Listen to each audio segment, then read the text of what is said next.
శ్రీ గురుభ్యో నమః. నీరాగా రాగము కోరిక లేని అమ్మ. రాగము అంటే ఇచ్చ, కోరిక అని అర్థం. రాగము అంటే కావలసిన వస్తువుపై కోరిక. ఒక వస్తువు కావాలి అనుకోవడమే కామం.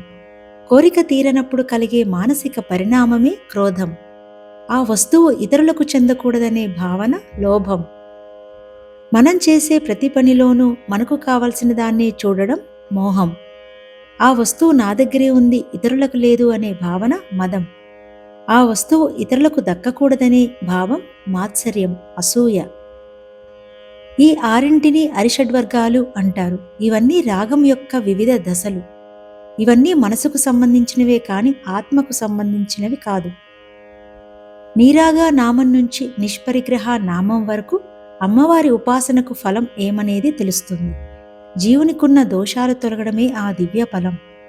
ఉదాహరణకు రాగమధని రాగమును పోగొడుతుంది. ఇది ప్రయోజనం. ఇది ఉపాసనా ఫలం. సూర్యుడు వస్తే చీకటి మాయమైనట్టు నీరాగా అయిన అమ్మ వస్తే రాగం అదే పోతుంది. రాగం వల్ల జడభరతుడు లాంటి అత్యాశ్రమి కూడా జారిపోయాడు. పైకి జడంగా కనిపిస్తూ లోపల చైతన్య స్వరూపంగా ఉన్నాడు కాబట్టి జడభరతుడు అని పేరొచ్చింది. మనకు బయట ఉన్న శత్రువులు తెలుస్తున్నారే గాని మన లోపల ఉన్న శత్రువులు మనకు తెలియట్లేదు. ఆ శత్రువులు మనలోని దోషాలే. జీవునికున్న దోషాలు మొత్తం 17. రాగం, ప్రీతిభావం, మదం, మోహం, చింత, అహంకారం, మమత, పాపం, క్రోధం, లోభం, సంశయం, భయం, వికల్పం, చెదరుట, బాధ, పరిణామం కలిగించుట, భేదము, నాశము, క్రియ, పరిగ్రహము.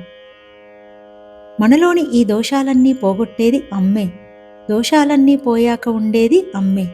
ఇప్పటి వరకు అమ్మను సగుణంగాను నిర్గుణంగాను తెలుసుకున్నాం. వ్యక్తంగా ఉన్నప్పుడు సగుణంగాను, అవ్యక్తంగా ఉన్నప్పుడు నిర్గుణంగాను ఉంటుంది. కుమ్మరి కుండ చేయడానికి మట్టి అనే ఉపాదానం ఉండాలి.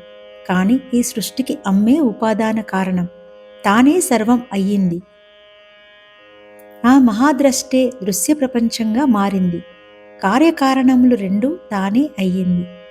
ఈ జగత్తు యావత్తు అమ్మవారితోనే తయారైనప్పుడు ఇక అమ్మవారికి వేటి మీద ఏం కోరిక ఉంటుంది? ఎవరికైనా తన శరీరం మీద తనకు కామకోరిక కలుగుతుందా? బంగారం అంటే అందరికీ వ్యామోహమే గాని బంగారానికి తన మీద తనకు వ్యామోహం ఎందుకుంటుంది?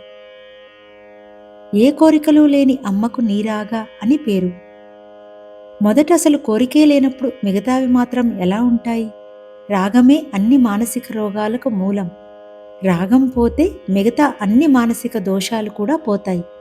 కాబట్టి కోరికను జయించాలి అంటే అమ్మను మన ఇంట్లోకి, మన ఒంట్లోకి ఆహ్వానించాలి.